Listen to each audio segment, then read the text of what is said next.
Welcome back. Now, the Internal Displacement Monitoring Center says the number of people displaced inside their own countries because of conflict, violence and weather-related disasters reached about 55 million by the end of last year. The report says Syria has the highest number of internally displaced people, followed by the Democratic Republic of Congo and Colombia. It also says Sub Saharan Africa, the Middle East and North Africa generated 90% of all new conflict-related displacements.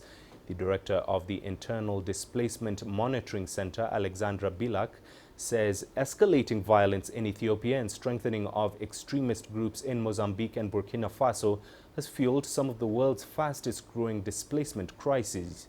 Weather-related events, primarily storms and floods, were responsible for 98% of all new disaster displacements recorded last year.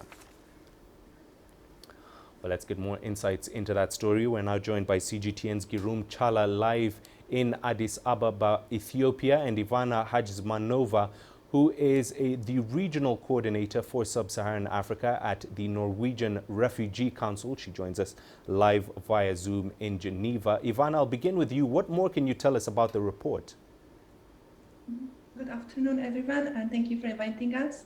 Another interesting finding from the report, which is particularly relevant for the region of Sub-Saharan Africa, is that we saw the convergence of conflict and disasters, which exacerbated displacement crises and led to many people being displaced for a second or even third time, increasing and prolonging their vulnerability.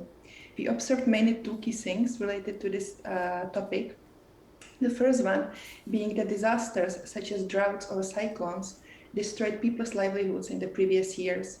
And this now leads to tensions and violence, which is also exploited by armed groups in several countries and leads to new waves of conflict. For example, we saw millions of people being displaced across the Sahel region, in Somalia or in Mozambique as a result of this. The second key point is that areas which are affected by conflict are also now affected by disasters, which is as a result of the fact that people live in low standard shelters.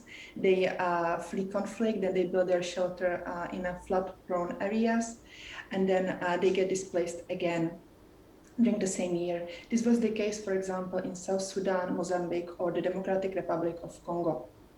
Related to that, I would like to also highlight that the report shows that the Sub-Saharan African continent was affected by record-breaking floods this year, which displaced about 4 million people across Western, Eastern, and Southern Africa.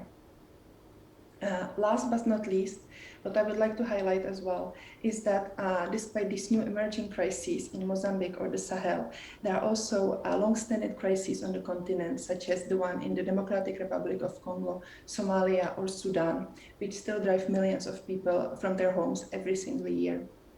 And they urgently need a solution. And we are also proposing some of these in our new report. Right, let me bring in Girum now, who's in Addis Ababa. Girum, Ethiopia is one of the countries mentioned in this report. What is the situation there right now? As you might remember, since 2018, reports suggest that close to 3.5 million people have been internally displaced in Ethiopia. This is to do with conflicts in the country, mostly ethnic-based conflicts, natural disasters like floodings. About 200,000 people have been displaced because of floodings in Ethiopia, perhaps in 2019 as well.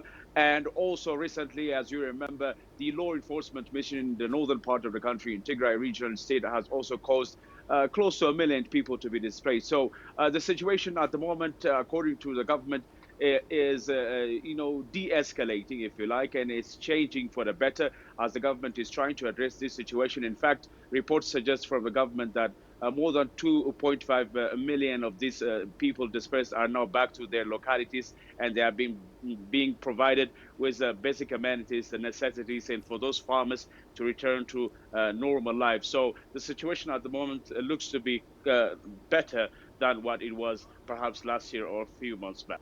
And Ivana, coming back to you then, with what is happening in the world right now, how can the crisis be resolved? So what's important to understand is that today's displacement crises arise from many interconnected factors, including climate and environmental change, chronic poverty, but also political instability. So in order to respond effectively to them, we need to address all these different multifaceted drivers of these crises. And this means connecting humanitarian, peace building, but also development efforts in order to address them. What we also highlight in our report is the fact that internal displacement costs government millions of dollars every year. We estimate that the global economic impacts of displacement currently stands at 20 billion US dollars.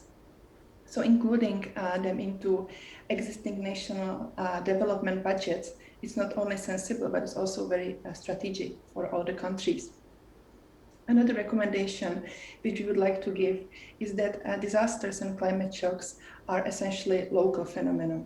So this means that local authorities have a key role to play in developing local adaptive solutions, which includes early warning systems, but also plant relocations and other solutions.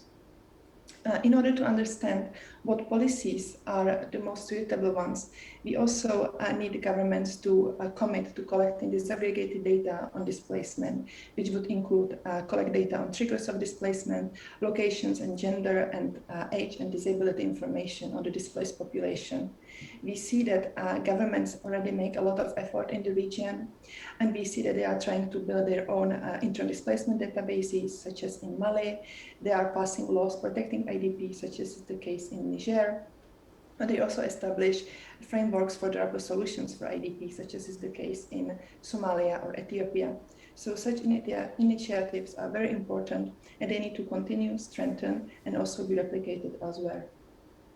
Right, let me come back to you, Girum, then. How then has the Ethiopian government and international community managed to resolve the crisis there?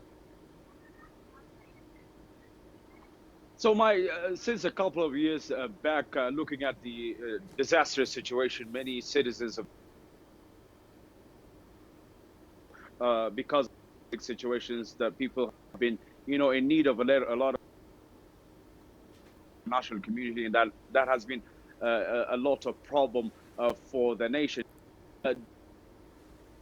Effort exerted between the government and the nation, to be more specific, a lot of people now are living a better life, as I was saying earlier, than before. Now, this really has to also do with Prime Minister Abiy Ahmed's government focus on returning those IDPs in different makeshift camps into their normal original localities. For instance, between the conflict between the Oromos and the Somalis, millions have been evicted from their localities, and some of them were returning to their locations, and some of them were also relocated to better secured and better resource areas. The same was also done in Guji area, that's the southern part of Ethiopia. The and international aid agencies can be said that it has really registered a better job, which is also helping people a non-disastrous life in different locations of this country. But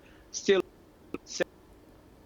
northern part of the country in Tigray regional state, and a lot of work even today needs to be done so that the suffering of people in different camps can be avoided, and also this kinds of reports, which is not good for its image, and more particularly for the lives of citizens, Mahi.